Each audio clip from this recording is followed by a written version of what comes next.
Padre Celestial, gracias por tus múltiples bendiciones en el día de hoy. Gracias por tu Hijo Jesucristo, nuestro gran sacrificio, nuestro gran sumo sacerdote, nuestro venidero Rey. Hoy, mientras estudiamos tu palabra en este tu santo día de reposo, que nuestro corazón y nuestra mente se eleven a ti.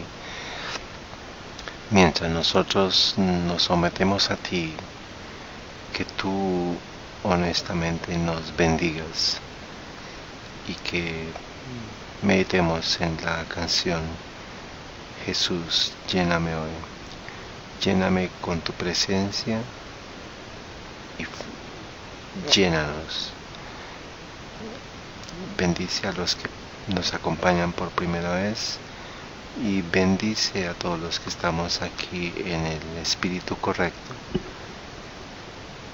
y detén cualquier intención maligna que haya venido por una razón que no sea.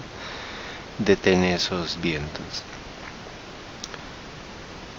y cambia nuestro carácter, cambia nuestro nombre, haznos tus hijos.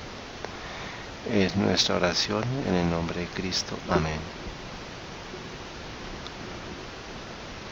Vamos a ir a 2 de Pedro capítulo 1. Vamos a continuar nuestra serie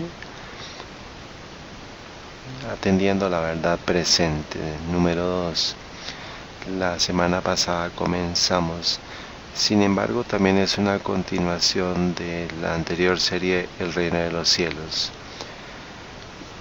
Este texto está siendo usado en muchas partes en el movimiento adventista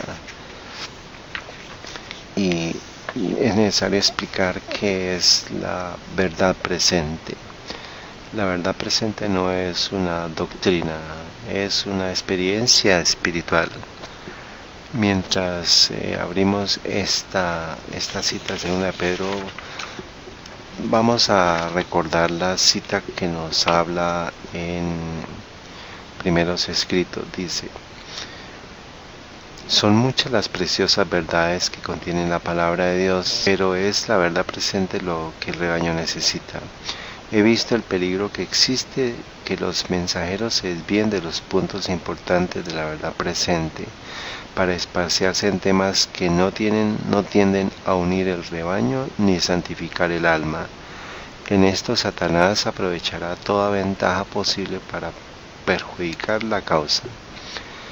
Pero los temas como el santuario, en relación con los 2300 días, los mandamientos de Dios y la fe de Jesús son perfectamente adecuados para explicar el movimiento adventista pasado y cuál es nuestra posición actual, establecer la fe de los que dudan y dar certidumbre al glorioso futuro. He visto con frecuencia que estos eran los temas principales en los cuales deben espaciarse los mensajeros. Página 663 en inglés. Luego, ¿cuál es el propósito de la verdad presente? Basado en el renglón de arriba: unir el rebaño y santificar el alma. Amén. Ahora noten, si ustedes ven el segundo párrafo, ¿cuáles son los aspectos que comprenden la verdad presente? El santuario en relación con los 2300 días, los mandamientos de Dios y la fe de Jesús. Estos aspectos, como vimos la semana pasada, están comprendidos en Apocalipsis 14, del 6 al 12. Luego, la verdad presente es el mensaje de los 3 ángeles de Apocalipsis 14, del 6 al 12. Amigos, no sé cuánto va a tomar esta serie, pero puede ser larga. ¿Por qué? Porque se nos ha dicho que los mensajeros de Dios deben espaciarse en estos temas. Ahora vamos a ir a 2 de Pedro. Vamos a acabar profundo hoy. 2 de Pedro 1:12. Por eso yo no dejaré de recordaros siempre estas cosas, aunque vosotros las sepáis y estéis ¿qué? Afirmados en la verdad presente. ¿Qué es lo que Pedro nos está diciendo que debemos estar qué? Afirmados en la verdad presente. La semana pasada también nosotros estudiamos qué significa estar afirmados. Significa estar fundados, estar basados en la tierra, enraizados, ser establecidos, ser inamovibles, estar asentados. Eso es lo que significa estar afirmados en la verdad presente. Desde el verso 13 al verso 19, cuando Cristo Jesús comenzó a dar el mensaje, dice que no fueron fábulas en el verso 16, porque no os hemos dado a conocer el poder y la venida de nuestro Señor Jesucristo siguiendo fábulas artificiosas. En el verso 17 nos habla que Él es el Hijo de Dios, porque se dio la manifestación del Padre, no solamente en el monte de la transfiguración, sino en el lugar del bautismo. Esto está basado en la profecía que nos habla de en qué momento comenzó a ser Jesús Cristo.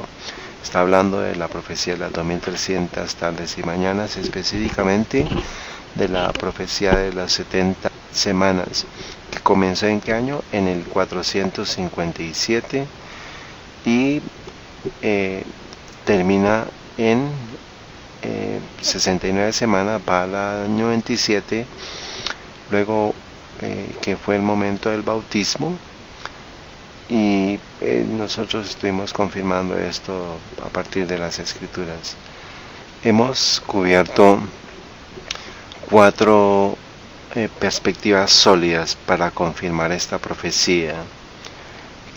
Esta es la fundación y el centro pilar, y hoy vamos a ver la 5ª perspectiva para confirmar esta profecía, que los creyentes bíblicos adventistas tienen su fundación, su fundamento para sus pies, y para que no seamos zarandeados y seamos sacados. La primera perspectiva, primero, no vamos a dar ninguna escritura porque ya esto lo cubrimos, pero ¿cuántos años tenía Cristo cuando fue bautizado? Él tenía 30. Ahora, ¿cuántos años tenía Jesús cuando Herodes dio la orden de morir? Es entre recién nacido y 12 meses.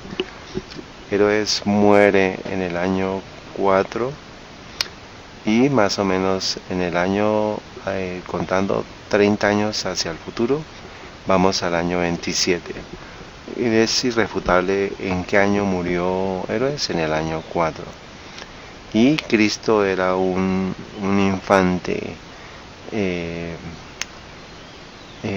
cuando Herodes moría. ¿Cuál fue el segundo testigo que nos puede decir que Jesús era entre 0 y 12 meses cuando Herodes murió? El texto de Moisés. ¿Cuánto tenía Moisés cuando Faraón mandó matar a los infantes? 3 meses, ya eso lo vimos la vez pasada. Ellos son tipos de Jesucristo, que es la canción que nosotros vamos a cantar cuando lleguemos al cielo, la canción de Moisés y la canción del Cordero. ¿Podemos confirmar entonces esta profecía? Este es un solo testigo. Ahora, el 5º principio para probar esto. Yo quiero que todos ustedes tengan sus instrumentos de escritura. ¿Dónde vamos a ir?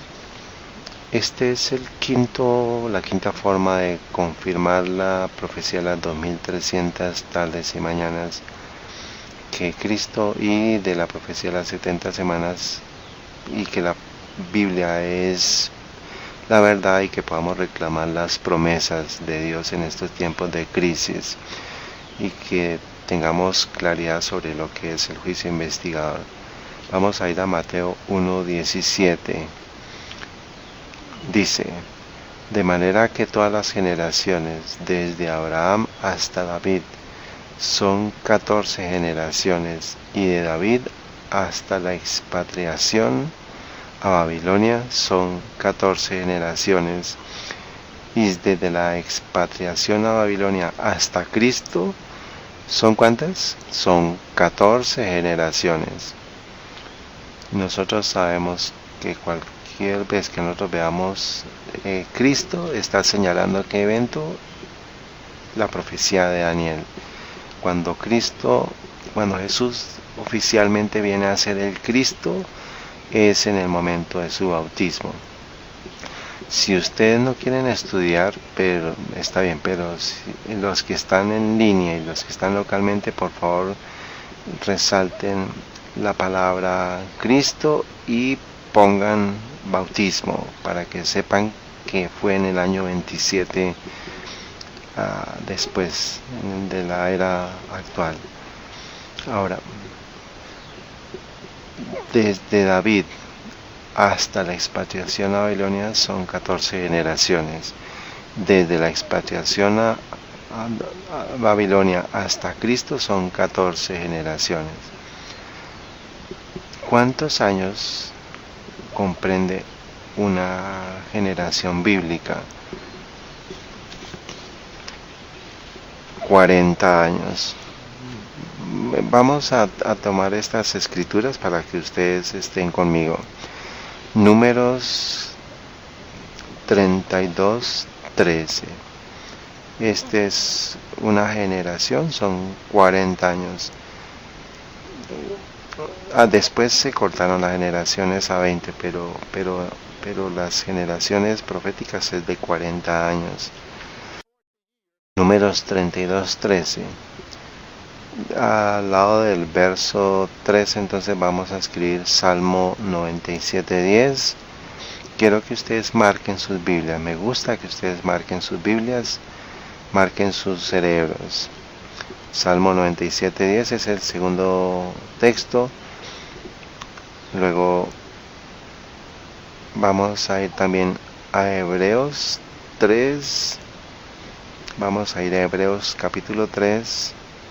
Miremos el verso 9 y el verso 10. Dice la palabra de Dios: donde me tentaron vuestros padres, me probaron y vieron mis obras 40 años, a causa de lo cual me disgusté con aquella generación. Y dije, siempre divagaban ellos en mi corazón. En el segundo mandamiento, en Éxodo 25, dice que visitará la iniquidad de los padres sobre los hijos hasta la tercera y cuarta generación de los que me aborrecen. Noé, por ejemplo, él predicó ¿cuántos años? 120 años. Ahora, ¿cuántas generaciones hay en 120 años? Son 3 generaciones. ¿Cuántas generaciones Noé predicó? Noé predicó por 3 generaciones. Vamos ahora a Mateo 1. Si a 14 generaciones, una generación en la Biblia son 40 años, multipliquemos ¿cuánto es 14 generaciones por 40? ¿Cuántos años son? Son 560 años. Luego vamos a ir a Mateo capítulo 1. En el verso 17 pongan ustedes 560 años en donde diga 14 generaciones. Cada generación son 40 años, entonces 14 por 40 son 560. Dice de nuevo entonces, desde Abraham hasta David, 14 generaciones. de David hasta la expatriación a Babilonia son 14 generaciones. Nuestro foco va a estar en la última generación. Desde David hasta la expatriación, 14 generaciones. Y desde la expatriación de Babilonia hasta Cristo, son 14 generaciones. Oremos. Padre Celestial, danos entendimiento. Oramos en Cristo. Amén. Entonces, en el verso 17 quiero que ustedes señalen la palabra Babilonia y pongan año 606 a.C., porque esa fue la fecha que Nabucodonosor descendió sobre Jerusalén y tomó el primer grupo de individuos de Jerusalén, los llevó cautivos a Babilonia.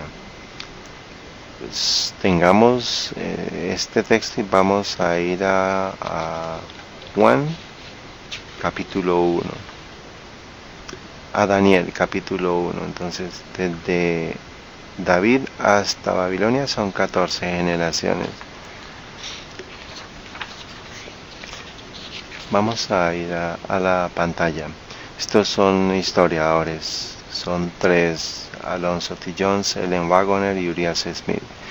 Urias Smith es en el primero, el segundo es Wagoner y el tercer A.T. Jones, que están confirmando el año 606 a.C. como el punto en el cual Babilonia va hasta Jerusalén. Ahora, entonces, sé que aquí alguien está con una calculadora moviendo para darnos el dato. Entonces vamos a ir a Daniel capítulo 1, versículo 1. En el año tercero del reinado de Joacim, rey de Judá, vino Nabucodonosor, rey de Babilonia, a Jerusalén y la sitió. Verso 2. Y el Señor entregó en sus manos a Joacim, rey de Judá, y parte de los vasos de la casa de Dios, resalten los vasos, y los trajo a tierra de Sinar, a la casa de su Dios, y metió los vasos en la casa del tesoro de su Dios.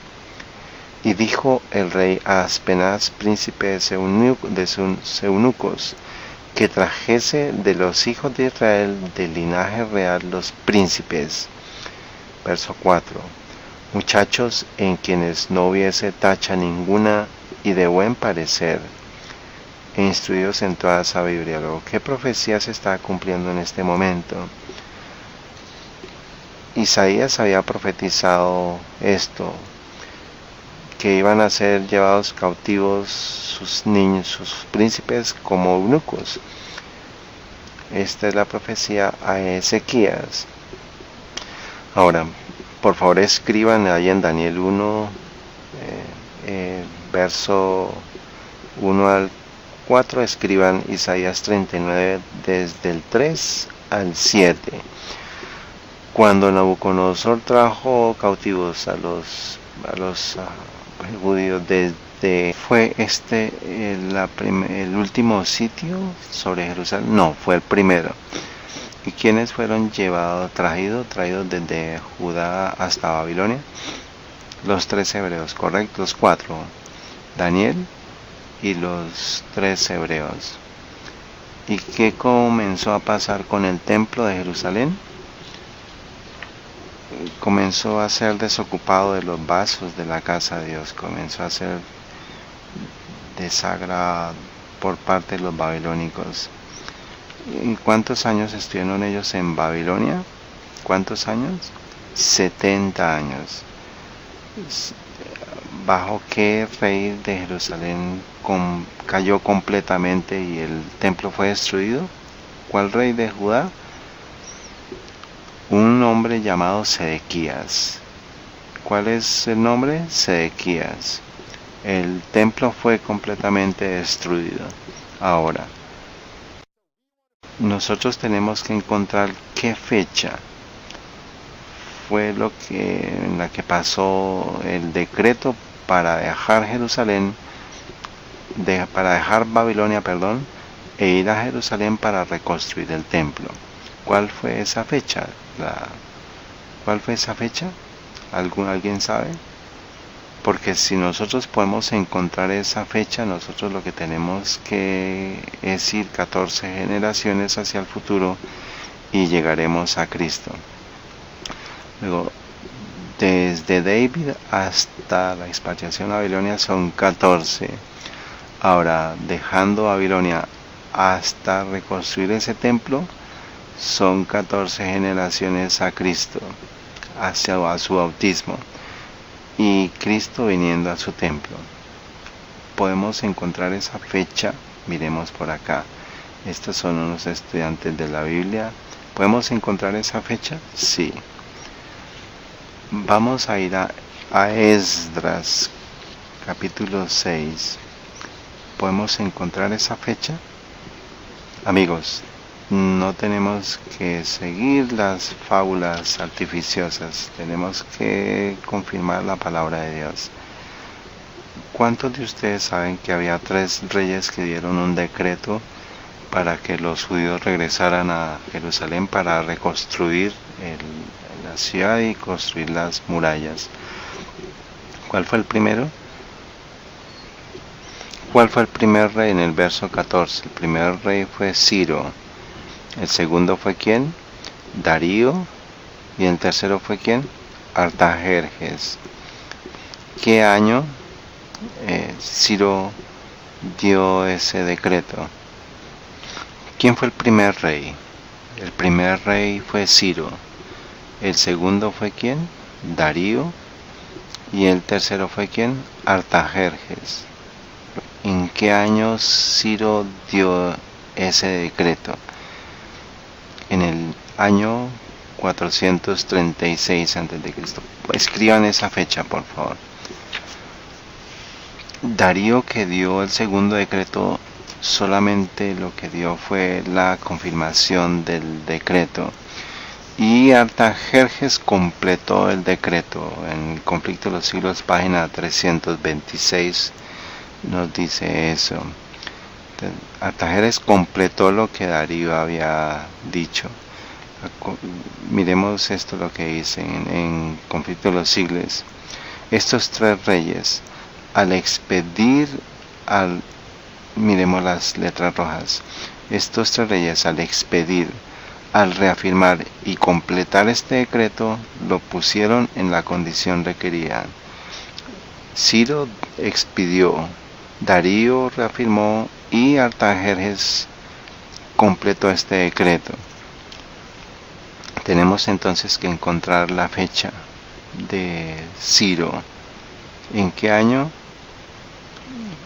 Aquí nos dice que Ciro, de una fuente histórica, nos habla que en la primera frase en rojo dice: el imperio persa fue fundado por Ciro en el año 536 a.C. por Ciro. ¿Cuándo dio Ciro este decreto? Vamos a ir a Esdras. Esdras capítulo 1. Si podemos encontrar esa fecha en la cual pues ellos salieron de Babilonia para reconstruir, tenemos que encontrar el bautismo de Cristo contando 14 generaciones. Ustedes están meditando, ¿cierto? Antes de ir a Esdras, ¿qué libro es antes de Esdras en la Biblia? Abran los textos bíblicos. ¿Qué libro precede a Esdras? Segunda de Crónicas. Vamos a ir al capítulo 36, que es en el verso 19. Vayamos desde el verso 11. Y en el verso 19 dice: y quemaron la casa de Dios y rompieron el muro de Jerusalén. ¿Qué pasó con el templo? Fue destruido, dice, y consumieron al fuego todos sus palacios y destruyeron todos sus vasos preciosos. Dice en el verso 11 que es el verso que era Sedequías.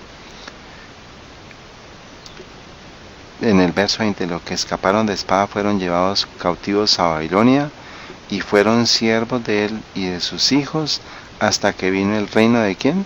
De Persia. ¿Y quién es el primer rey de Persia?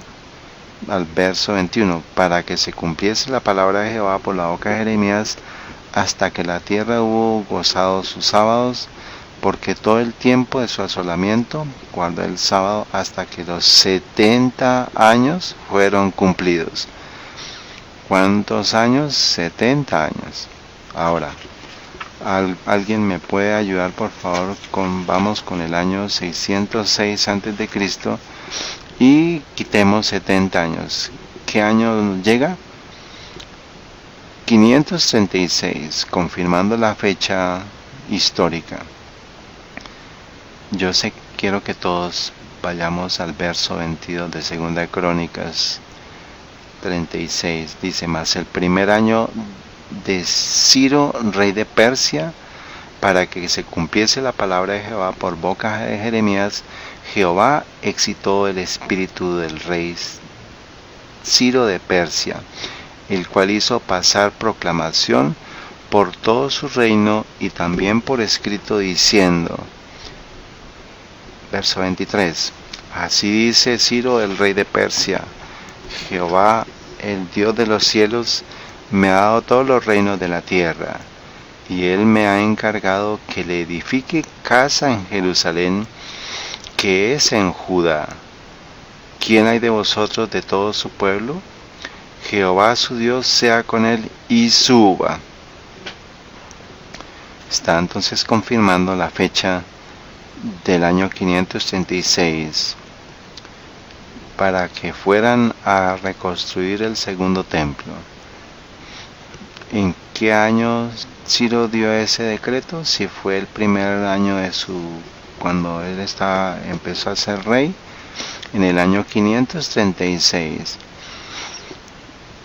Incluso en los historiadores nos confirman ese. Urias Smith en las letras azules: a su muerte 2 años más tarde, antes de Cristo, en el año 36, Ciro se hizo sucesor, y el mismo año Cambises, el padre de Ciro, muere.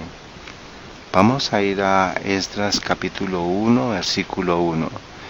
En el primer año de Ciro, rey de Persia, para que se cumpliese la palabra de Jehová por boca de Jeremías. Dice el verso 2: así ha dicho Ciro, rey de Persia: Jehová Dios de los cielos me ha dado todos los reinos de la tierra, y me ha mandado que le edifique casa ¿en dónde? En Jerusalén, que está en Judá. ¿Qué año es este? Escriban: 536. Basado en Mateo 1, ¿cuántos años tenemos que ir? ¿Cuántos años tendríamos desde Babilonia hasta Cristo? 14 generaciones. ¿Cuántos años hay en 14 generaciones? 560. ¿Alguien podría hacer las matemáticas? Escribir en sus calculadoras. Luego tomamos 536 a.C. y vamos 560 años hacia el futuro. Nos da el año 24 más 1, que es el cambio de pasar de antes de Cristo a después de Cristo. Adicionamos un año. Eso es el año 25 después de Cristo. Es 25. O sea, da 24, pero tenemos que sumarle uno. Luego, de antes de Cristo a después de Cristo, tenemos que sumar un año. Tenemos que adicionar un año. Luego, entonces nos da el año 25 después de Cristo. Entonces, ¿cuándo fue bautizado Cristo? En el año 27. Tenemos un espacio de 2 años, 2 años perdidos. Pero yo dije: Señor Dios, ¿qué vamos a hacer con esto? Porque Mateo tiene que estar correcto desde Babilonia hasta el bautismo de Cristo, que es Cristo. La palabra Cristo se da en el bautismo, tienen que dar 14 generaciones. Yo le dije a mi esposa Hilary: tenemos que profundizar en esto porque esto es una gema. Y empezamos a buscar, empezamos en ayuno y oración, y el Señor me respondió y me dijo, ve a Esdras, porque tenemos 2 años por fuera. Y el Señor me dijo, no comience a contar 14 generaciones desde el año 536, sino que comience a contar cuando las fundaciones del templo se hicieron, porque desde ese punto usted tiene que contar 14 generaciones. No puede esperar que venga Cristo a su templo hasta que los fundamentos hayan sido puestos. Ahora entonces sí comienza a contar. Vamos a ir a Esdras. Esdras capítulo 3. ¿A dónde vamos a ir, amigos? Esdras capítulo 3, vemos el versículo 6. Vamos allí. ¿Pusieron esto en sus Biblias? Por favor, escriban. Tenemos que contar las 14 generaciones a partir de que los fundamentos de la construcción del templo se pusieron. Desde la fundación del templo, cuando se pusieron las fundaciones del templo. Vemos el verso 6. Esto es muy importante, muy interesante.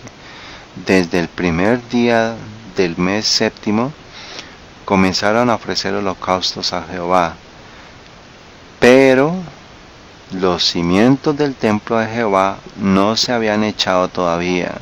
O sea, ya ellos habían llegado, pero los cimientos no estaban todavía. Desde el año 536 comenzaron a llevar desde Babilonia y en caballos, en camellos llegaron a Jerusalén, pero todavía los cimientos del templo no se habían echado todavía. Vamos a ir al verso 8. Y en el año segundo, ahí está, en el año segundo de su venida a la casa de Dios en Jerusalén, en el mes segundo, luego desde el año 536, vamos 2 años hacia el futuro, y en el año segundo de su venida, por favor resalten ese nombre, ahí dice, y comenzaron, en el año segundo de su venida a la casa de Dios en Jerusalén, en el mes segundo comenzaron Zorobabel, hijo de Salatiel, y Josué, hijo de Josadac, y los otros hermanos comenzaron a ¿qué? Verso 10. Y cuando los albañiles del templo de Jehová echaban los cimientos, pusieron a los sacerdotes vestidos de ropa. Entonces en ese momento es en el segundo año de la venida de ellos desde Jerusalén. Comenzaron a echar los cimientos del templo. Entonces 536 menos 2 años es en el año 534.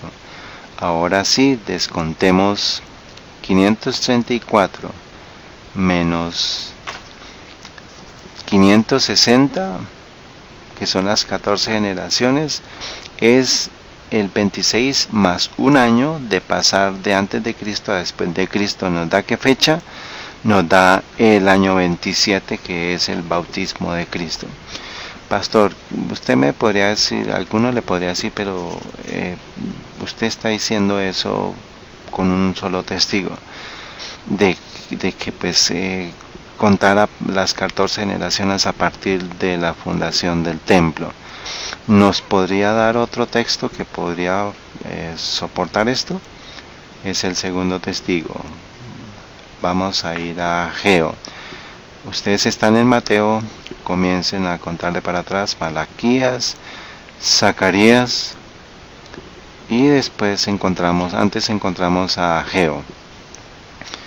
Vamos a ir a Ageo, vamos a ir a capítulo 2. Recuerden que les dije que resaltaran el nombre de Zorobabel, Josué y el parte del remanente, ¿quién está con él? ¿Por qué es que ahorita los profesores, no están diciendo sobre la profecía de las 2300 tardes y mañanas? Si somos el remanente, tenemos que tener esta información clara. Vamos a ir a Ageo capítulo 2, verso 2. ¿Quién está en el verso 2? Zorobabel, acuérdense lo que les dije. estés estimando, fortaleciendo a las personas a que construyen. Dice, habla ahora Zorobabel, hijo de Salatiel. Verso 3, ¿quién ha quedado entre vosotros que haya visto esta casa en su primera gloria? ¿Y cómo la veis ahora? ¿No es ella como nada delante de vuestros ojos? Pues ahora Zorobabel, esfuérzate. Dice, ahora Zorobabel, esfuérzate, dice Jehová, esfuérzate también, Josué, hijo de Josadak. Vamos a ir al verso 7. Y haré temblar a todas las naciones. ¿Y vendrá quién? Vendrá el deseado de todas las naciones, y llenaré de gloria esta casa. ¿O quién vendría cuando estuviera restablecido ya? Cuando los cimientos estuvieran construidos. ¿Quién vendría? Dios no le dio a Elena White un libro titulado parecido. No el deseado de las naciones, sino el deseado de las gentes. El deseado de todas las gentes, dice verso 7, y haré temblar a todas las naciones, y vendrá el deseado de todas las naciones, y llenaré de gloria esta casa, dice Jehová de los ejércitos. Verso 9 dice, la gloria de esta casa postrera será mayor que la de la primera, dice Jehová de los ejércitos, y daré paz en este lugar, dice Jehová de los ejércitos. Vamos a ir al verso 18. Verso 10 dice, el 24 del mes, en el segundo año de Darío. Ahora el verso 18, considerad pues ahora en vuestro corazón desde este día en adelante, desde el día 24 del noveno mes, desde el día que se echó el cimiento del templo de Jehová, consideradlo. Me está diciendo, considerad desde ese momento. ¿En qué año se dio la fundación de los cimientos del templo? En el año 534. En el año 18, por favor, pónganle un círculo y pónganle el texto de Esdras, capítulo 3 y verso 8. En el segundo año, entonces este es el segundo testigo, desde este momento, cuenten las 14 generaciones, que quién iba a venir, el deseado de todas las naciones. Esta es su escritura para que confirme.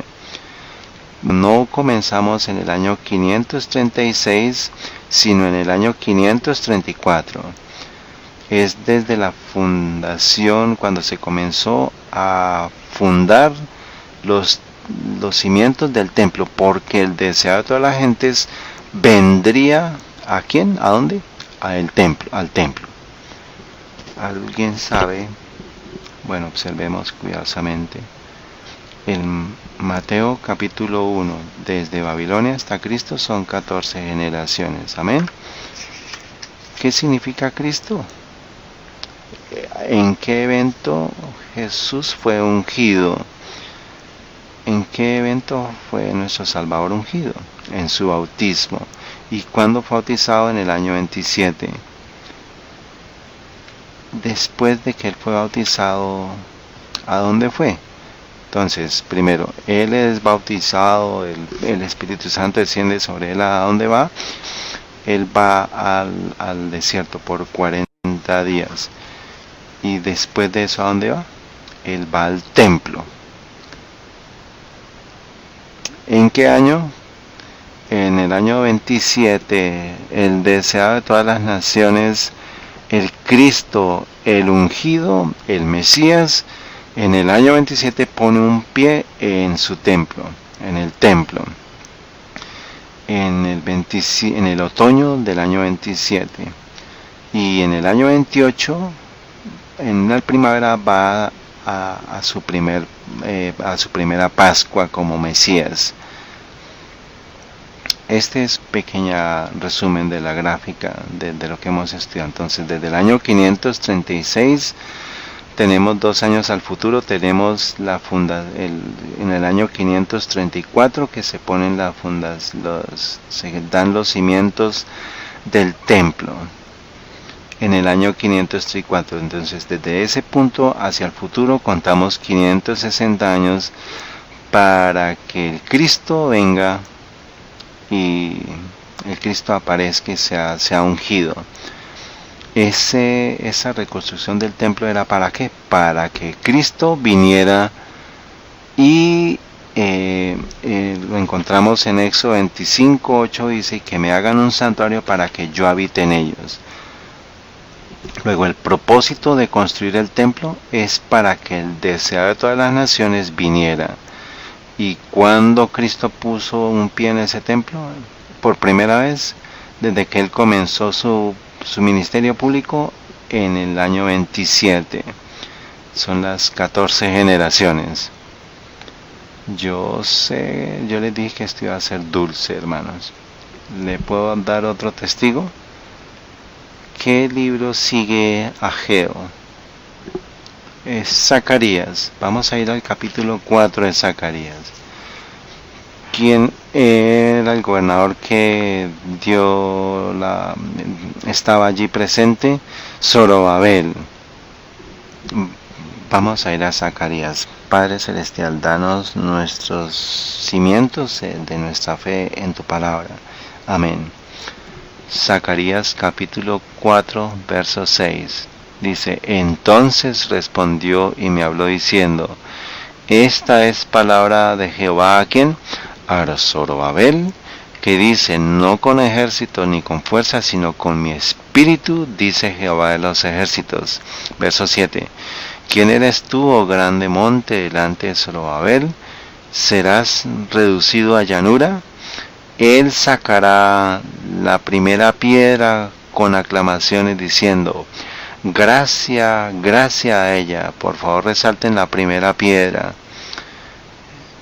Será puesta la primera piedra diciendo, las manos de Zorobabel echarán el fundamento a esta casa. El verso 9. Repitamos, las manos de Zorobabel echarán el fundamento a esta casa y sus manos la acabarán, y conocerás que Jehová de los ejércitos me envió a vosotros. Luego, cuando Zorobabel puso el fundamento de esta casa, la primera piedra, ahí se comienza a contar las 14 generaciones. ¿Quién es la primera piedra? ¿Quién es el fundamento? Ahora entonces, cuando pongamos la primera piedra, sabremos que vendrá la piedra angular hacia el futuro. Al lado de Zacarías 14:7, voy a ir muy rápido sobre estos textos, por favor escríbanlos. Salmo 118:22. Siguiente escritura, Mateo 21, verso 42. Siguiente texto, Hechos capítulo 4, verso 10 al verso 12. Siguiente texto, Efesios capítulo 2, 20 al 22. Última escritura, último texto, primera de Pedro 2, verso 5 al verso 7. Esos son sus textos. Vamos a confirmar uno de los textos. ¿Cuál quieren que escojamos? ¿Quién es la piedra angular? Vamos a ir a Hechos. Por eso es que nosotros calculamos desde Babilonia hasta Cristo, no desde el año 536, sino desde la fundación, cuando se colocó la primera piedra. Y en ese momento, hacia el futuro, vendrá el deseo de todas las naciones, porque Dios quiere que tengamos esas fechas específicas asociadas con el templo, hasta que no podría venir hasta que se completara desde el momento en que se puso la primera piedra. Entonces 534 es el año de inicio. Vamos a Hechos 4:10. ¿Quién es la piedra angular? Verso 10 dice, sea notorio a todos vosotros y a todo el pueblo de Israel, que por el nombre de ¿quién? Jesucristo de Nazaret. Está mencionando Jesús el Cristo. Ahora, acuérdense cómo que estamos diciendo. ¿Cómo lo llamó? Jesús el Cristo, Jesucristo. Amén.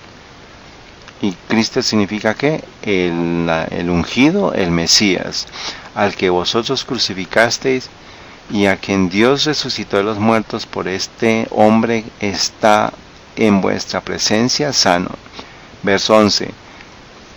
Este Jesús es ¿qué? La piedra reprobada de vosotros los edificadores, la cual ha venido a ser ¿qué?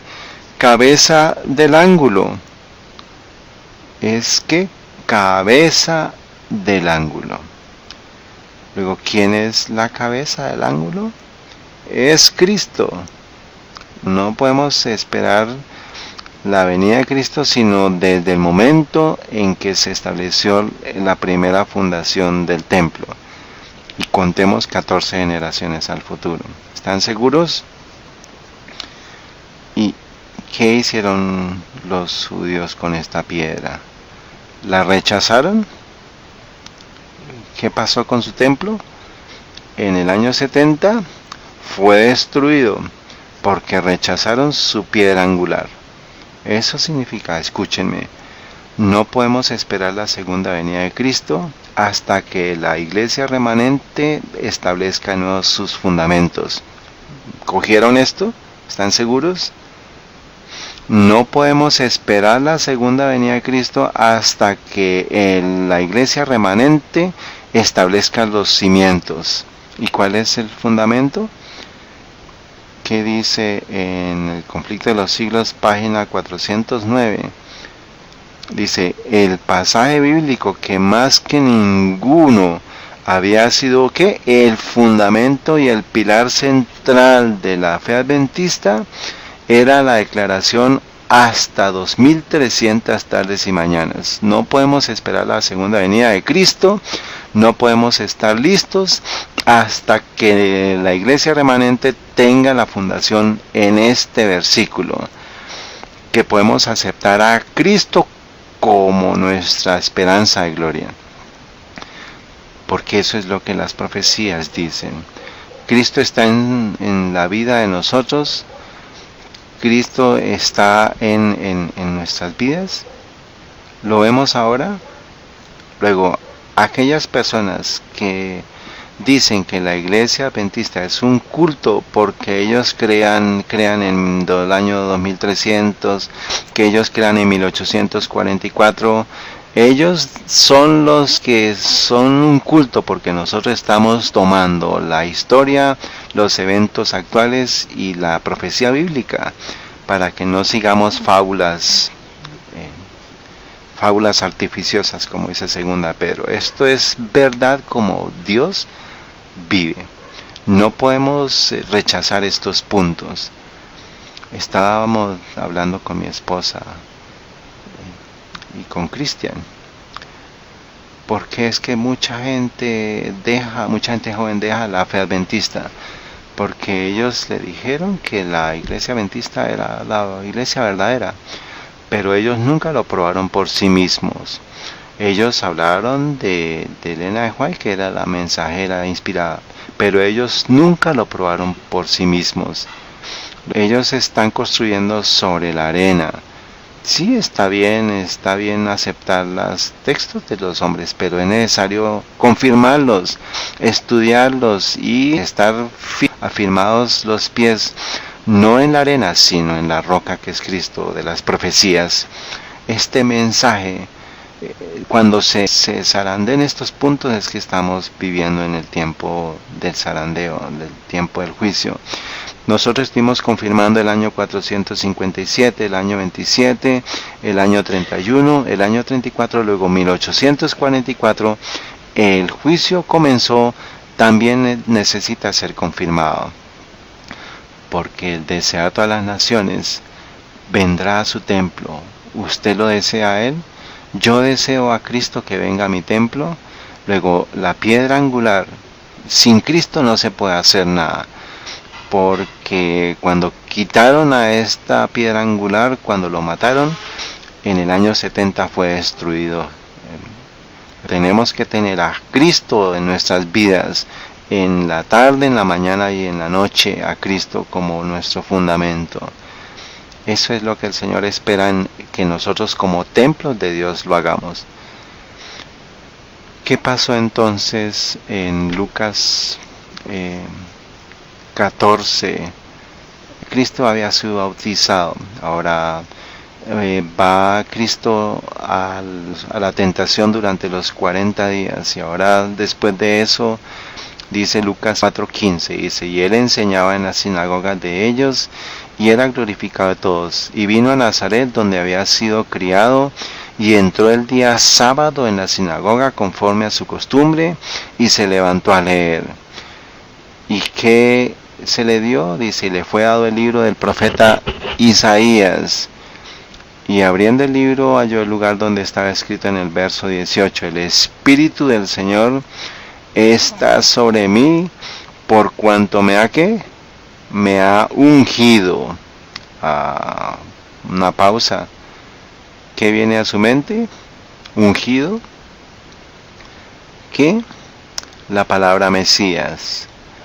Cristo se llamó a sí mismo. Cristo se llamó Mesías. ¿Cómo? ¿Con qué palabras? El Espíritu del Señor está sobre mí por cuanto me ha ungido. Esa es la clave. ¿Estaba cumpliendo las profecías? ¿Qué libro estaba leyendo? Isaías. Pero Isaías no menciona la palabra Mesías. Luego, ¿qué estaba referenciando? ¿Qué otro libro estaba referenciando? Daniel capítulo 9, amigos. No podemos ser lectores superficiales de la Biblia.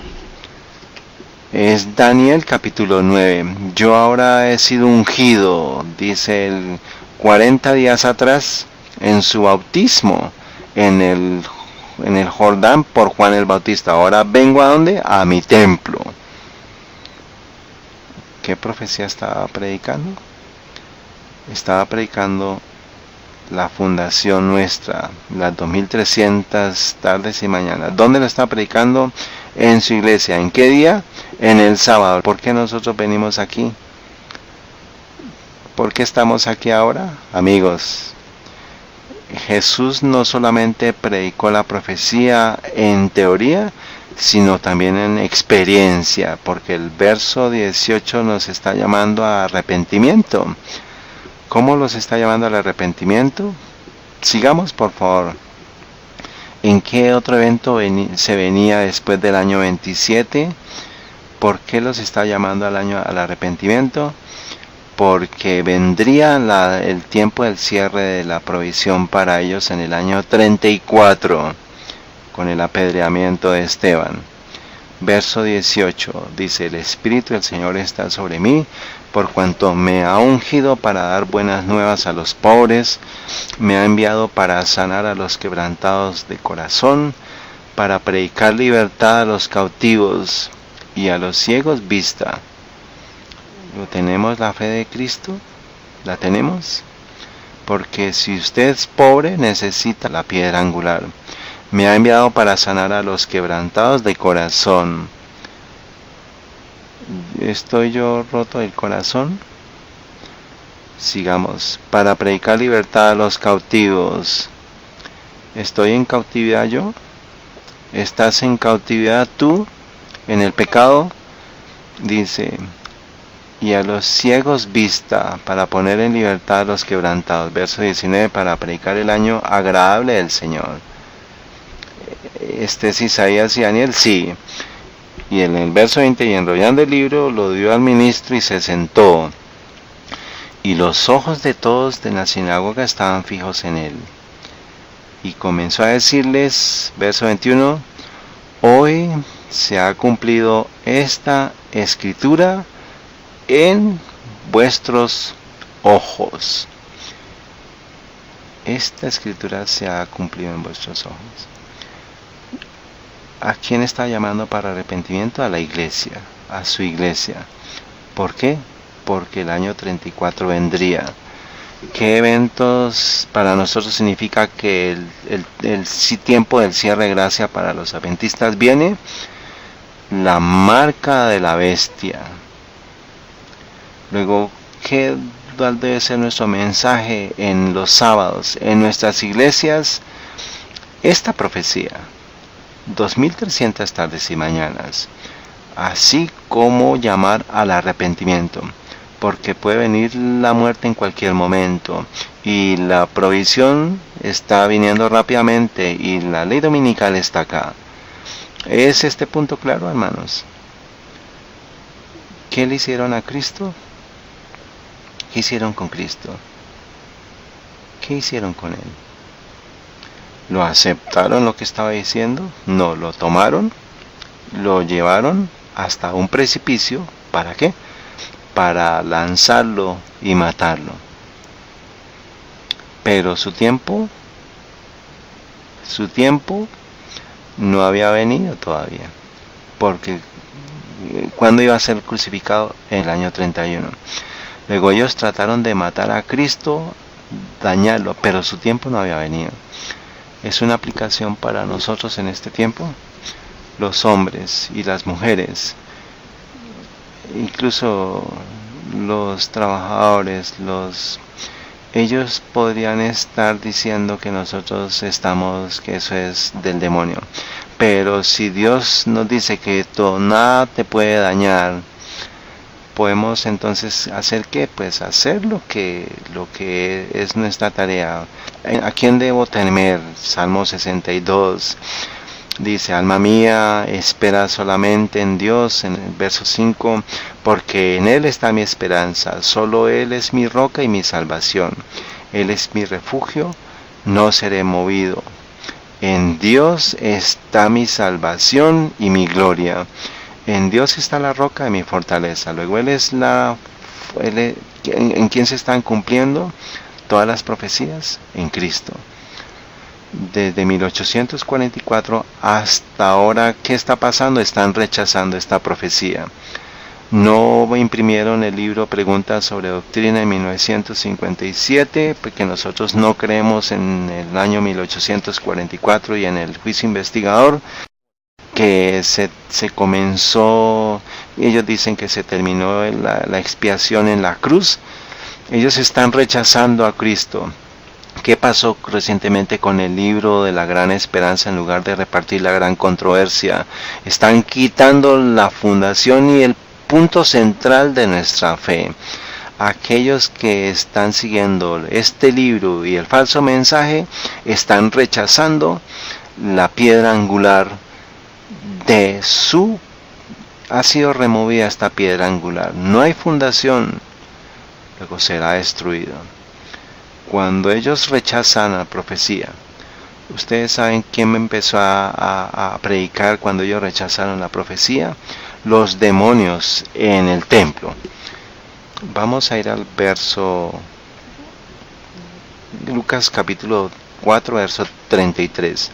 Y estaba en la sinagoga un hombre que tenía un espíritu de un demonio inmundo, el cual exclamó a gran voz diciendo: déjanos, ¿qué tenemos contigo, Jesús de Nazaret? ¿Has venido a destruirnos? Yo te conozco quién eres, el Santo de Dios.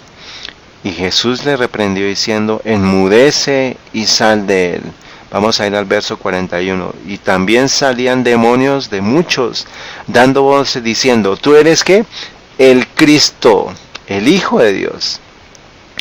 Pero él les reprendía y no los dejaba hablar, porque sabían que él era el Cristo.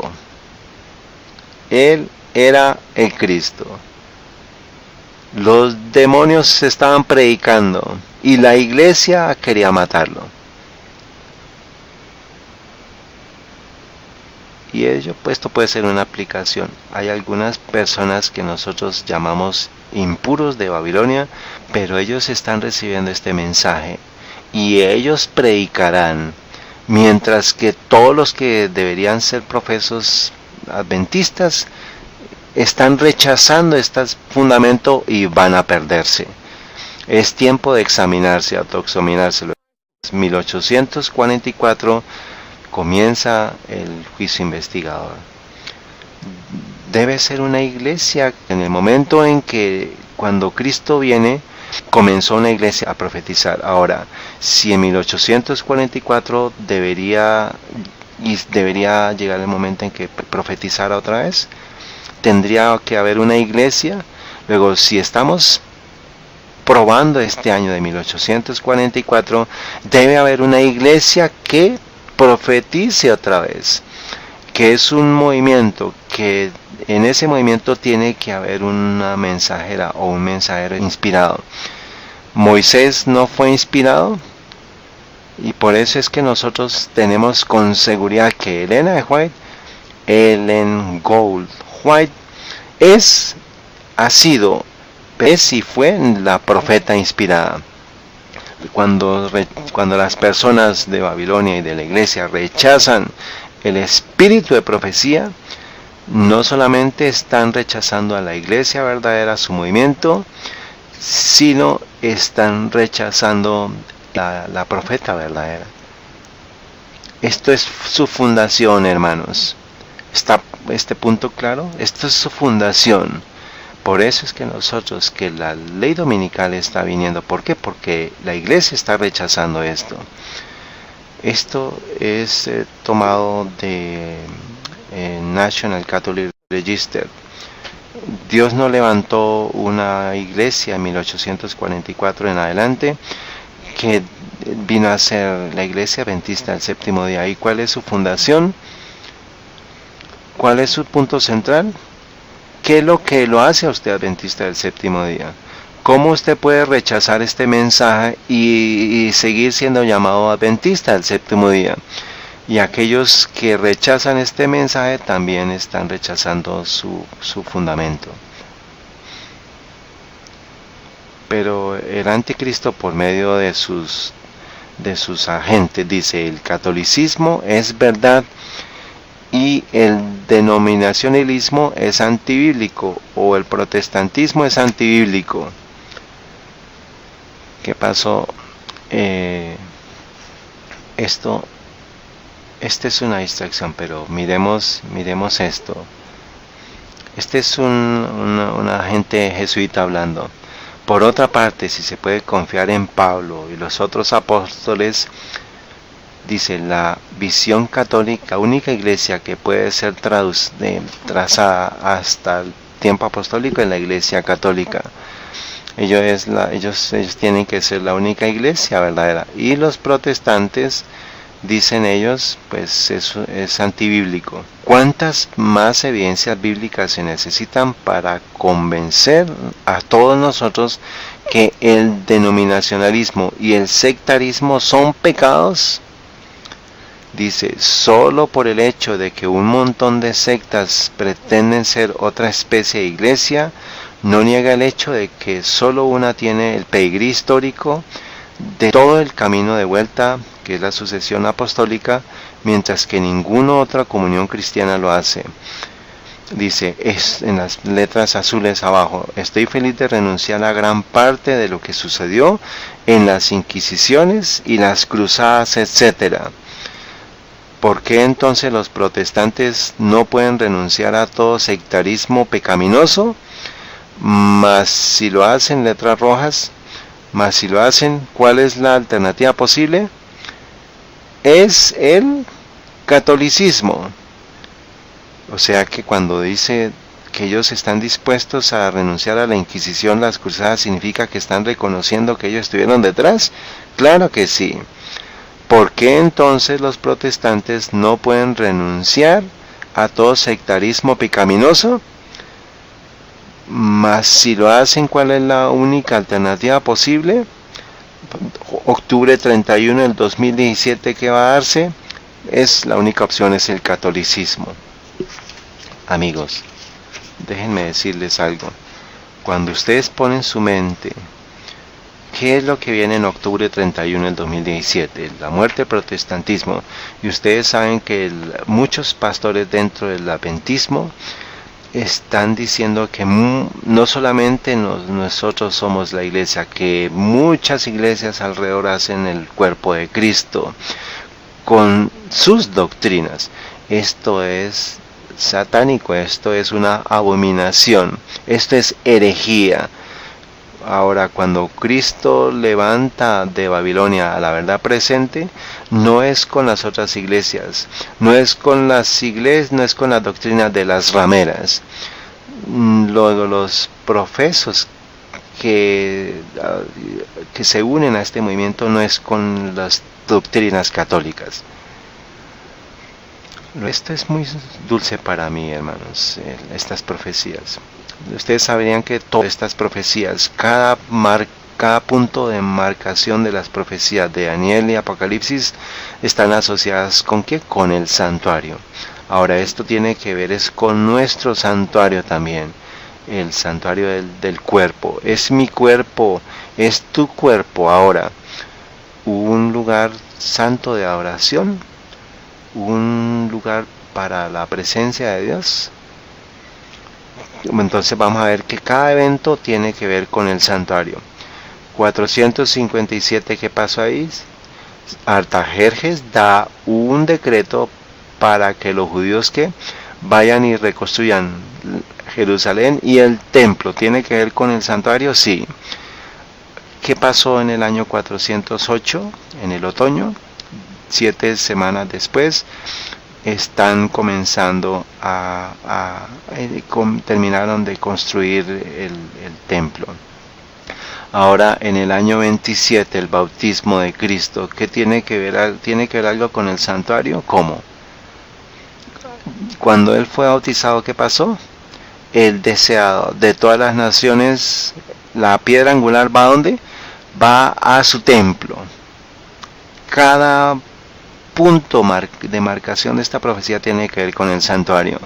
Ahora en el año 31, él es crucificado y esto está ligado al santuario como el velo del templo se rompió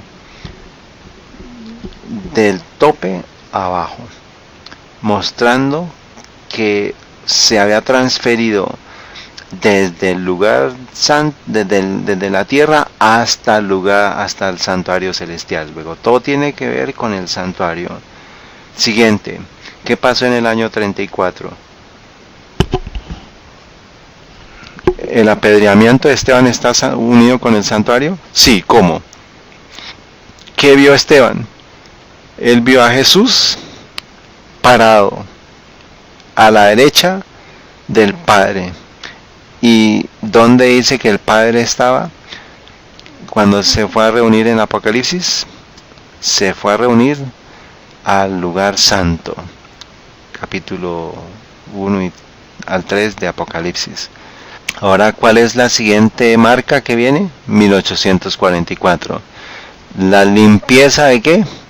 Del santuario celestial. Cada marcación de esta profecía está unida ¿a qué? Al santuario. Tierra y en el cielo. ¿Podemos movernos hacia adelante?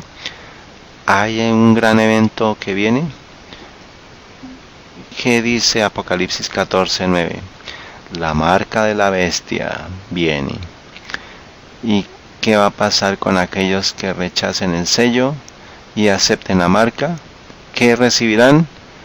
Las plagas de Dios. ¿Y qué es las plagas de Dios? ¿Dónde están viniendo esas plagas? ¿Dónde van a ser dadas? Vienen desde el cielo para ponerlas, a echarlas sobre la tierra. ¿Y qué es lo que Cristo hace después de que las plagas caigan? Él se levanta. Apenas comienzan acá las plagas, Él se levanta. ¿Y se levanta ¿dónde? Del santuario. Y dice, hecho es. Está en el lugar santísimo. Cada marcación de la profecía está asociada con el santuario. Pero el santuario del cuerpo no va a ser, va a ser protegido. Luego la venida de Cristo está viniendo en cualquier momento. La marca de la bestia puede venir. Luego estoy enfocado en estas verdades. ¿Está Cristo viviendo en mí? Pues es importante, hermanos, que estemos recordando con estas palabras nuestra mente, con los himnos, porque cuando venga la prueba es para recordar estas cosas porque estamos viendo la música, estamos viendo las cosas seculares que están contaminándonos. Por eso es que tenemos que llenar nuestra mente con los himnos, con la palabra de Dios. Cada vez que nosotros cantamos, estamos llenándola, pero si no la llenamos, vendrán 7 espíritus inmundos cuando encuentren la casa limpia, y la condición será peor. Fisiológicamente, la única manera de que usted puede sacar el dióxido de carbono es, primero que, tomando oxígeno. ¿Pueden ustedes probarlo? Prueben ustedes, traten de sostener la respiración y tomar el dióxido de carbono. No pueden respirar, pero si usted toma lo bueno, que es la respiración de oxígeno, luego cuanto más oxígeno, más bueno usted tome, va a rechazar lo malo. Usted va a rechazar lo malo, lo que hay del demonio. ¿Dónde está nuestro foco? Háganme un santuario. Jesús quiere habitar en medio de nosotros. Yo quiero compartirles algo. Ustedes han escuchado hablar sobre las uniones sindicales, sobre los sindicatos. Hemos sido dicho que cada vez estamos más cerca de esos eventos, y es a partir de lo que está pasando con las uniones. Se nos ha dicho de la ciudad al campo, página 10 en inglés, dice: las uniones laborales constituirán una de las agencias que traerán sobre esta tierra un tiempo de angustia como nunca ha habido desde que el mundo fue creado. ¿Qué traerán las uniones laborales? La crisis más grande que haya existido. Para ponerle énfasis, en Mensajes Selectos, tomo 2, página 142, para énfasis, las letras azules. La obra del pueblo de Dios consiste en prepararse, no olvide esta palabra, en prepararse para los acontecimientos del futuro, los que pronto los sobrecogerán con fuerza enceguecedora. Pero no tenemos que estar enceguecidos, porque la profecía es una luz que resplandece en la oscuridad. Cuando nosotros vemos los eventos, sabemos cuán cerca está la venida de Cristo, y usted esté preparado. No, la gente dice: no, mire lo que está pasando en el mundo, pero ellos quieren mantenerlo ciego y quieren mantenerlo en la oscuridad a usted. Se formarán gremios de obreros, y los que rehúsen a unirse a ellos serán hombres marcados. Ahora, junio 29 del 2017, dice el Papa: la sociedad necesita las uniones laborales y necesita que sean inclusivas. ¿Inclusivas con quién? No solamente con los políticos, sino con la iglesia. La iglesia en un lado y las uniones laborales en el otro lado. Y la iglesia está diciendo: queremos un día de descanso. Un día de descanso, y las uniones laborales también están hablando de ese tema. La iglesia en un lado y las uniones liberales. Ellos dictarán a los políticos la ley dominical. Observemos. Dice: las uniones liberales, que protegen y defienden la dignidad del trabajo y los derechos de los trabajadores, siguen teniendo un papel esencial en la sociedad, especialmente en la promoción de la inclusión, dijo Francisco. No hay una buena sociedad sin una buena unión. Las uniones, dijo, están corriendo el riesgo de perder ¿su qué? Su naturaleza profética. Las uniones, dijo, están corriendo el riesgo de perder ¿su qué? Su naturaleza profética. El Papa está diciendo que las uniones laborales tienen una naturaleza profética, y la hermana White dijo: Dios le dice a ella que las uniones laborales llevarán a la crisis final. ¿Tenemos profeta? ¿Por qué ellos están perdiendo su naturaleza profética. Dice, cuando imitan las mismas instituciones que están llamadas a desafiar, dijo. ¿Qué están llamando a desafiar? Dice, las uniones con el tiempo han acabado pareciéndose mucho a los políticos, o más bien a partidos políticos en su lenguaje, en su estilo. ¿Qué está diciendo?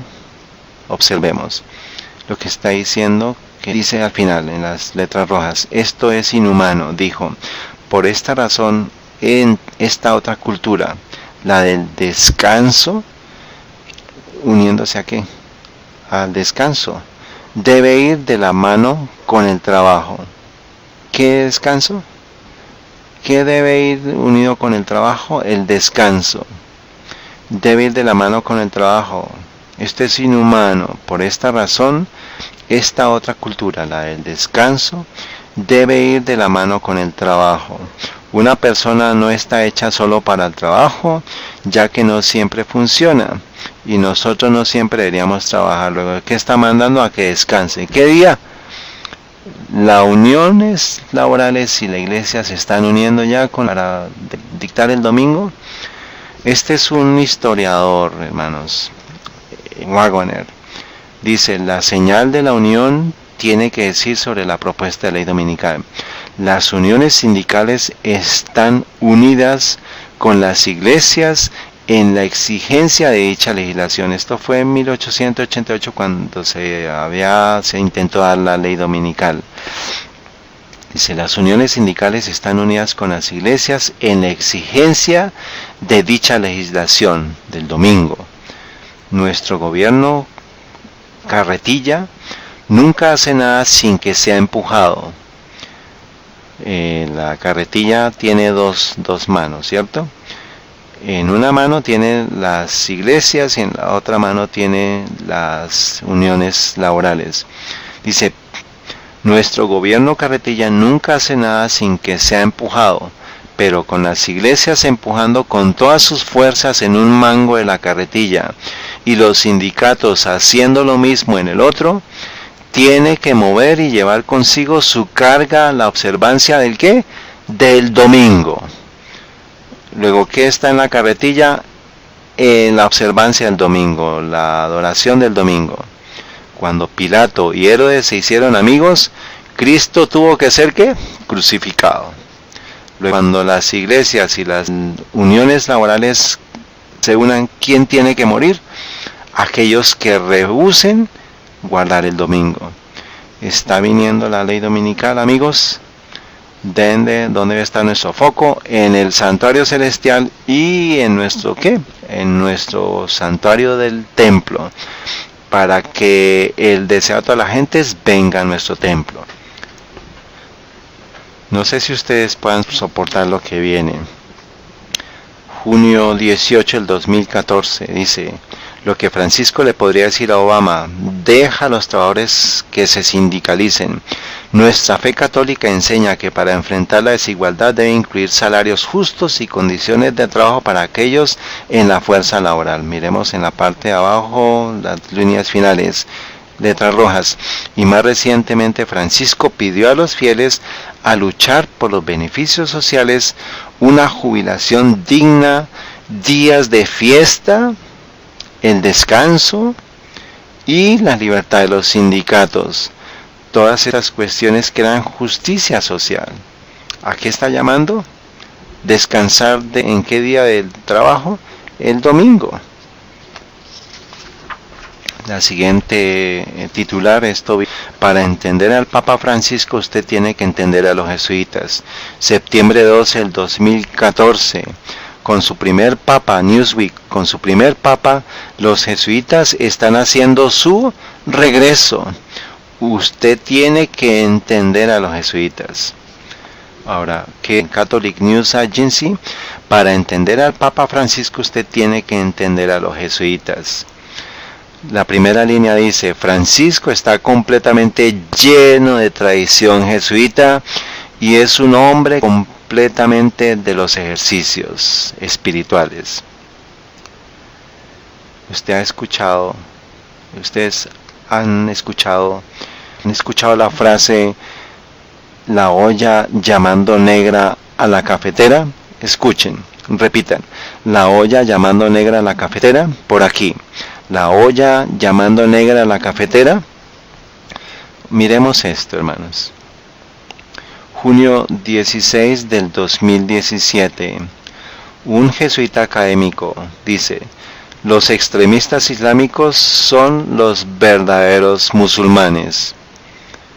Que no podemos juzgar a los musulmanes es por su historia.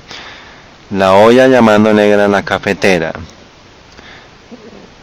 Dice él, el Islam es una declaración abierta de guerra contra los no musulmanes. ¿Cómo podemos juzgar a los musulmanes por su historia? ¿Y cómo podemos juzgar a los jesuitas? Pues por su historia.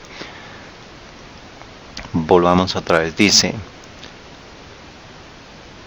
Él dice, el Islam es una declaración abierta de guerra contra los no musulmanes. Y los que llevan a cabo la yihad violenta son verdaderos musulmanes que están aplicando exactamente lo que su credo demanda. ¿Los jesuitas no tienen su propio credo? Yo quisiera saber cuál es, pero vamos a verlo más adelante. Los que no reconocen la verdadera amenaza que representa el Islam son ingenuos e ignorantes de la historia. Si usted no estudia la historia de los jesuitas, usted va a ser un ignorante e ingenuo. La olla llamando negra a la cafetera.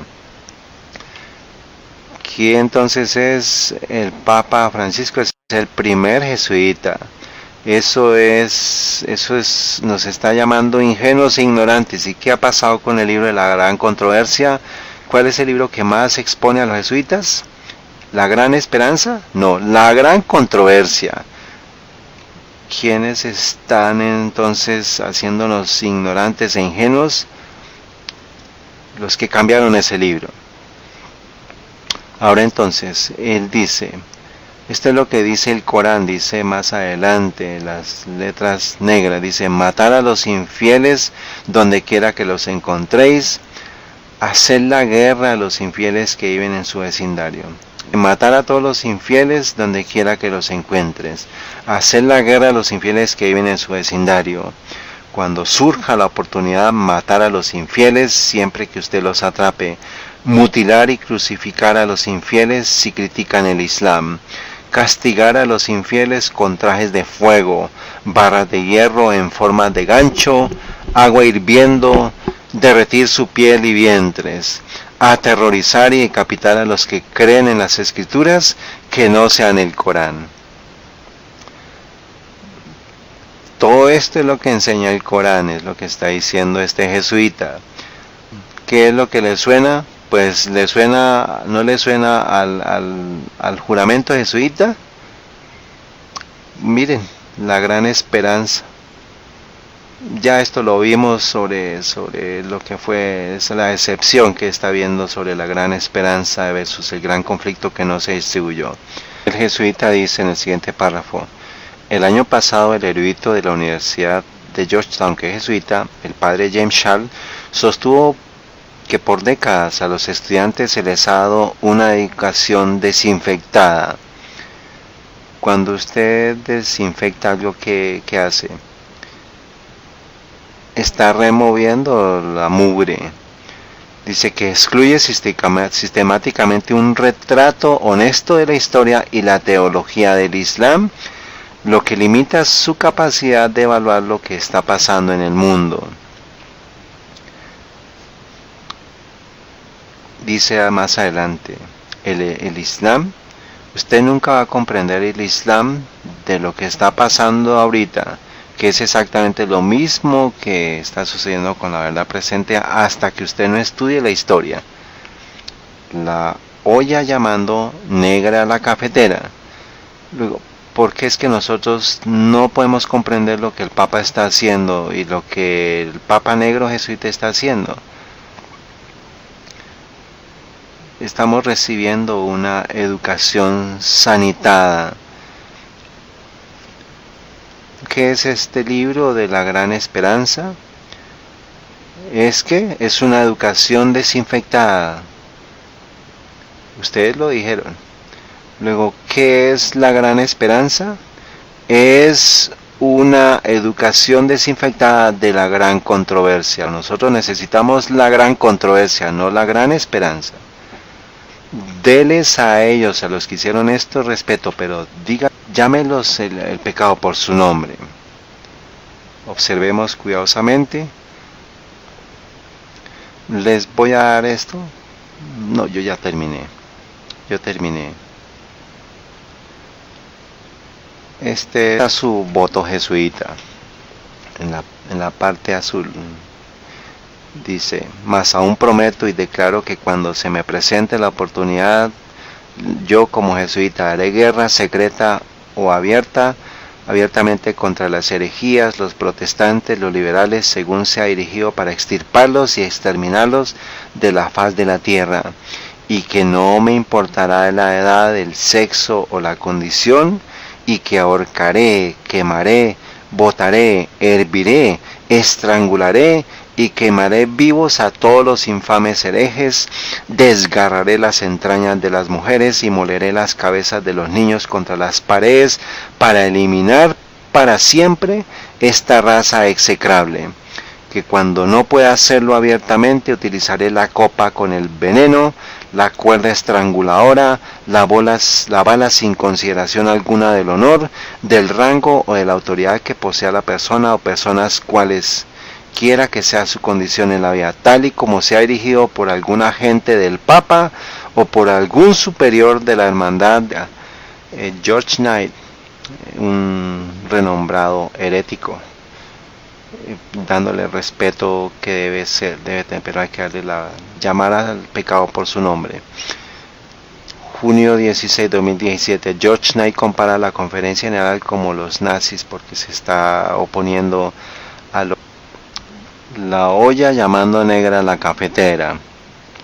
Usted puede hacer la conexión, yo tengo que avanzar. Voy a terminar acá. Ustedes saben que la hermana White nos dice que nosotros tenemos que estar en el campo. Luego, mientras nosotros estamos lidiando con el santuario, tenemos que tener un santuario en los distritos rurales. Siembre su propia comida. Esto está en Hogar Adventista y esto está en Maranata, página 162. Hogar Adventista, página 141. En el pequeño periodo de tiempo de crisis no vamos a tener comida. Es lo que nosotros sembremos lo que nos va a dar la provisión. Así como Elías fue a donde la viuda de Sarepta, y en el gran tiempo de tribulación, cuando caigan las plagas, es cuando Dios nos va a dar la provisión. En Maranata, página 162 en inglés, 167 dice: las leyes humanas se volverán tan estrictas que los hombres y las mujeres no se atreverán a observar el séptimo día como día de reposo, por temor a que les falte el alimento y el vestido. Se unirán al mundo en la transgresión de la ley de Dios.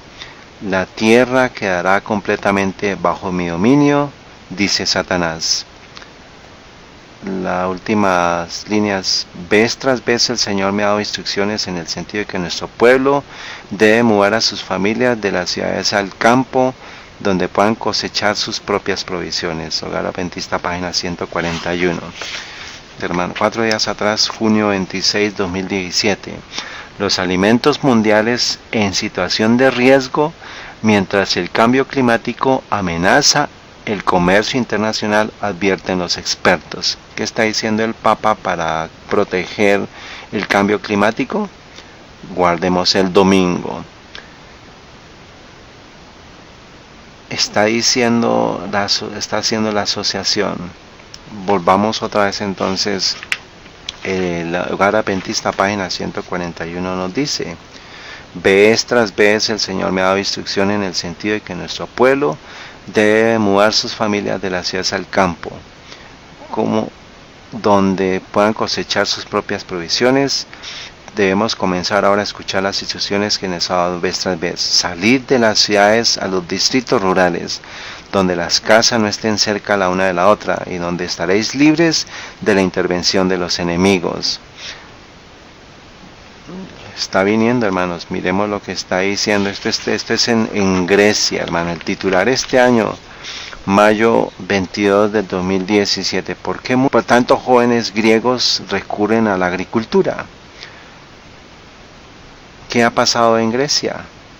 Pues se están teniendo hambre. ¿Y qué está pasando con los jóvenes? Se están volviendo a donde pero muchos jóvenes de nuestra iglesia, yo no quiero que se me dañen las uñas, yo no quiero las callos o que mi piel se queme. Pero la palabra de Dios nos está dando las advertencias. Solamente 2 líneas. Después de 8 años de una crisis económica, la escasez de puestos de trabajo están llevando a muchos jóvenes griegos ¿a dónde? A dirigirse a la tierra. Después de someterse a 8 años de una crisis económica que se profundiza, miles de jóvenes griegos están tomando atención a las palabras elitis, dejando las ciudades para trabajar en la tierra. Alguien tiene que empezar, dice, no podemos estar todos en el sector del servicio. Dejé la ciudad, comencé de cero, sin ningún tipo de terrenos o de experiencia. Luego, es por eso que es importante, hay que colocar 3 santuarios. Tenemos que estar enfocados en 3 santuarios. En el santuario celestial, donde se está cerrando la provisión. En el santuario del cuerpo. Y también el santuario de la tierra, donde tengamos que sembrar. Dice, se ha producido un incremento del 15% en los agricultores entre las edades de 18 a 40 años desde el inicio de la crisis económica del 2009. Pero la gente joven de la iglesia adventística está diciendo, no sea alarmista, pero si ustedes saben, conocen la Biblia, van a decir, no, mire, allá en Isaías me dice que los animales me van a dar de comer, yo no necesito la vida en el campo, yo estoy bien. Vaya y pregúntele a aquellos en Grecia lo que está pasando. ¿No está pasando eso en Venezuela también? Es lo que viene para el mundo entero, hermanos. Ya terminé. Vayamos a Mateo. Esto no es para condenar, sino es para enfatizar, para animar. El desempleo viene. Nosotros vamos a ser forzados a guardar el domingo por comida. ¿Qué haremos?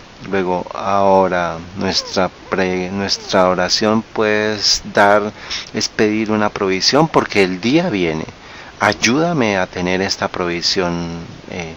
Y si nosotros tenemos comida, tenemos la posibilidad de seguir estudiando y de seguir entendiendo las profecías. Muchos van a tener que trabajar el sábado y guardar el domingo. Pero cuando usted tiene algo almacenado, pues usted va a poder decir, no, ¿sabe qué? Yo renuncio a mi trabajo. No importa que yo tenga que venir el domingo, está bien. Yo renuncio a partir de este día. No haga esto en rapidez y en afán, sino prepare esto porque el día viene. Amén. Estoy listo. ¿Está mi santuario listo? ¿Dónde están enfocado? ¿En el cielo? Tengo que estar enfocado en estos 3 santuarios. Vamos a ir a Juan 1 y ya aquí yo termino. Juan 1. Esto es lo que empujó todo. Ustedes saben que todos tenemos que estar enfrente, corredores enfrente de la segunda venida de Cristo. Juan el Bautista estuvo preparando a la gente para que viniera Cristo y él estaba predicando la verdad presente. Todo está en las notas de ustedes. Luego los levitas le preguntaron a él, ¿quién eres tú? En el verso 25, ¿eres tú el Cristo? ¿O eres tú Elías? ¿O el profeta? Y Juan le respondió diciendo, yo bautizo en agua, mas en medio de vosotros está uno a quien vosotros no conocéis. Él es el que viniendo después de mí, antes de mí, del cual no soy digno de desatar la correa del calzado. Él los bautizará con el Espíritu. Él viene porque él ya ha sido ungido. Él va a ser bautizado con el Espíritu. De un momento a otro, hermanos, Juan ve a Jesús venir. ¿Y qué dice? Dice en el verso 33, y yo no le conocía, pero él me envió a bautizar en agua. Este me dijo, sobre quien vea descender el Espíritu y permanecer en él, este es el que bautiza en el Espíritu Santo. Verso 34, y yo le vi y he dado testimonio de que este es el Hijo de Dios. El siguiente día otra vez estaba Juan y otros 2 discípulos, y mirando a Jesús que andaba por allí, dijo, he aquí el Cordero de Dios. Y los 2 discípulos lo oyeron hablar y le siguieron a Jesús. Luego Juan el Bautista vio que descendía el Espíritu sobre Jesús. Juan lo vio y él ni siquiera lo reconoció. Pero aquel que me dijo que tenía que bautizar, él me dijo, usted va a bautizar. Pero hay una persona específica que cuando lo bautice, usted va a saber que es el Mesías, porque el Espíritu va a descender sobre él y permanecerá sobre él. El Padre le dijo a Juan esto. Juan lo vio y Juan el Bautista dijo, cuando lo vi, dijo, este es el Hijo de Dios, este es el ungido, este es el Mesías. Juan enseñó la profecía de las 2300 tardes.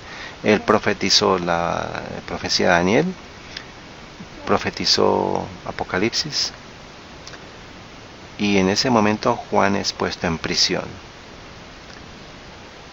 Juan es puesto en prisión, hermanos, y el mensaje que fue muy dulce para él, de un momento a otro él comenzó a dudar, comenzó a estar deprimido, comenzó incluso a tener pensamientos de suicidio. Él mandó a sus discípulos, ve y encuentra a ese hombre y pregúntale a él, ¿tú eres el escogido? ¿O tendría yo que esperar a otro?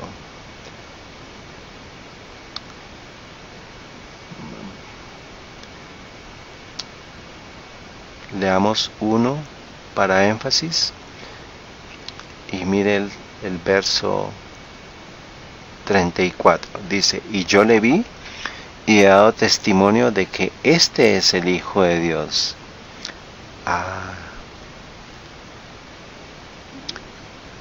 Y ahora veamos el verso 31. Y yo no lo conocía, mas para que fuese manifestado a Israel, por eso vine yo bautizando en agua. Y Juan dio testimonio diciendo, veamos el 33, y yo no lo conocía, pero el que me envió a bautizar en agua, me dijo, ¿quién envió a Juan el Bautista? El Padre, sobre quien veas descender el Espíritu y que permanece sobre él, este es el que bautiza con el Espíritu Santo. Estoy cerrando acá. Ahora es muy dulce para nosotros predicar este mensaje a 2300 días, la profecía, las 70 semanas. Yo le puedo dar las diferentes formas de probarlo. Yo sé dónde está Cristo ahora. Yo puedo mirar las señales. Sé que la ley dominical viene. Esté listo. Esto es dulce para predicar.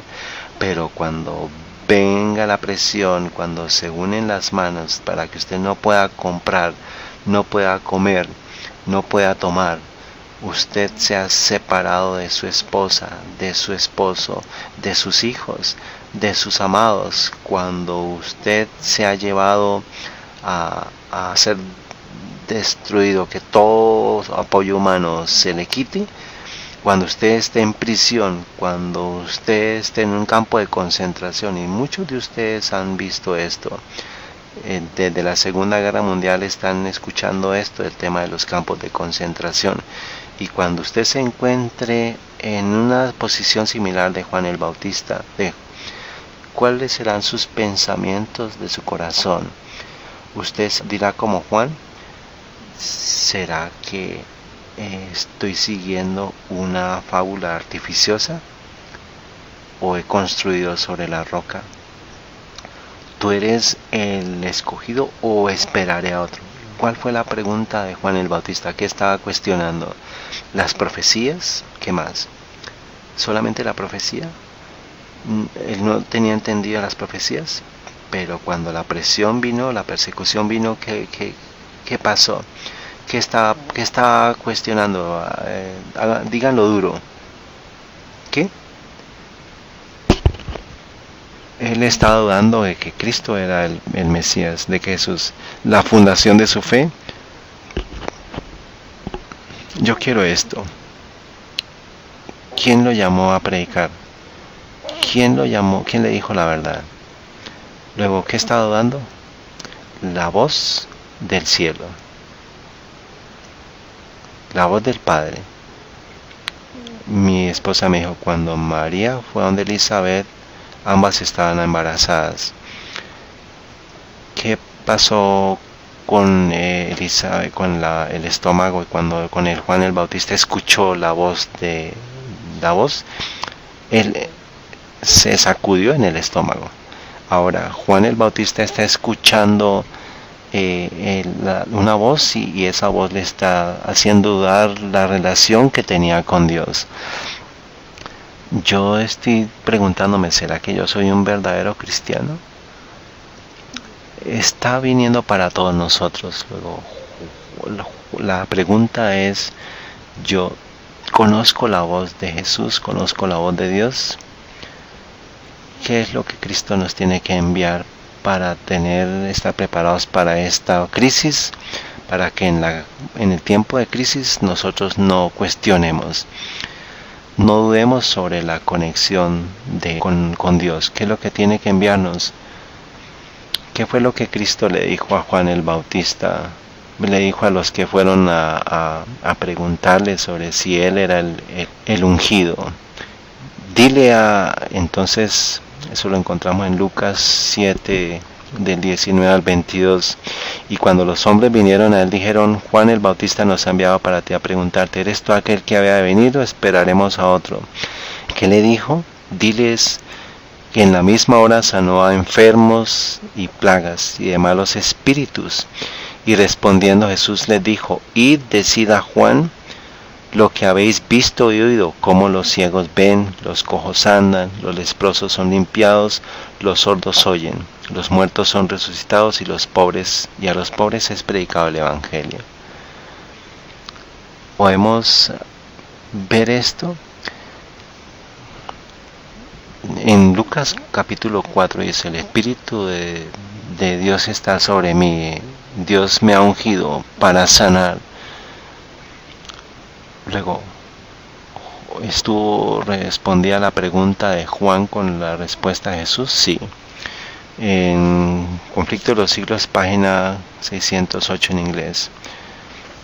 Dice, sin embargo, cuando la tempestad de la oposición y del vituperio estalle sobre ellos, algunos consternados estarán listos para exclamar, si hubiéramos previsto las consecuencias de nuestras palabras, habríamos callado. Estarán rodeados de dificultades. Satanás los asaltará con terribles tentaciones. Le van a decir, ay, hombre, podíamos estar en paz ahorita. Pero dice, la obra que han emprendido parecerá exceder en mucho sus capacidades. Los amenazará la destrucción. El entusiasmo que les animara se desvanecerá. Sin embargo, no podrán retroceder. Y entonces, sintiendo su completa incapacidad, se dirigirán al Todopoderoso en demanda de auxilio. Recordarán que las palabras que hablaron no eran sus propias palabras, sino las de aquel que les ordenara daré la amonestación al mundo. Pablo dice, lo que está viniendo en gloria está mucho más allá de las cosas que estamos teniendo que pasar ahorita. La persecución que viene en el futuro va a ser mucho peor de lo que estamos viviendo. Un tiempo de angustia cual nunca ha sido antes. Démosle gracias a Dios por las pruebas de hoy. Qué contraste. Cuando Juan se encontró en su crisis, estuvo cuestionando al Padre. Cuando Jesús se encontró en la prisión, ambos estaban en prisión, Juan y Jesús. Estábamos hablando con mi esposa en el devocional, habíamos pensado en esto. Juan el Bautista era un corredor de Jesús. ¿Y Juan el Bautista fue ungido? Sí. ¿Y Jesús fue ungido? Sí. ¿Y ambos sufrieron? Juan el Bautista sufrió. ¿Y qué tiene que pasar con Cristo?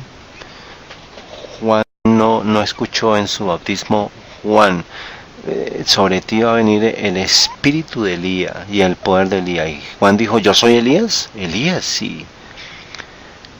Cada judío sabía que Elías no había muerto. ¿Elías experimentó la primera muerte? No. Luego, si tú eres Elías en espíritu y en verdad, ¿por qué estoy sufriendo? Dijo Juan, se interrogó. Él debió preguntarse eso. O hagamos la aplicación para nosotros.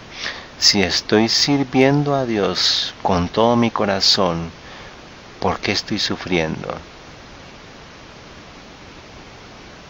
Si Cristo tuvo que sufrir, el corredor Juan el Bautista tuvo que sufrir también.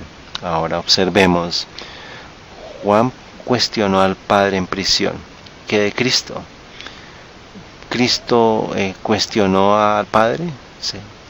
Él se aseguró de que antes de que entrara a esa crisis, él tuvo la experiencia del Getsemaní.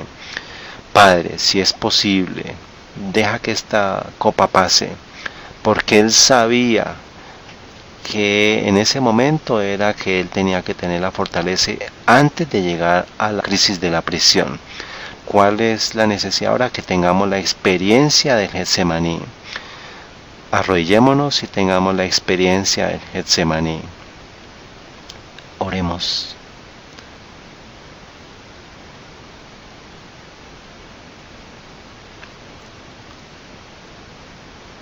¿Alguno de ustedes necesita sus estudios bíblicos o bautismo? ¿Alguno tiene la necesidad?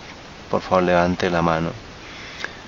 O incluso recomprometer su vida a Cristo, si hay ayuno. Por favor, mantenga su mano levantada. ¿Usted ve su necesidad? Ahora, nosotros necesitamos verdad presente y nosotros necesitamos una experiencia presente verdadera. Incluso aquellos en línea, salvos para servir internacional, ¿alguno ve su necesidad? Sí. Vamos a postrarnos. Padre Celestial,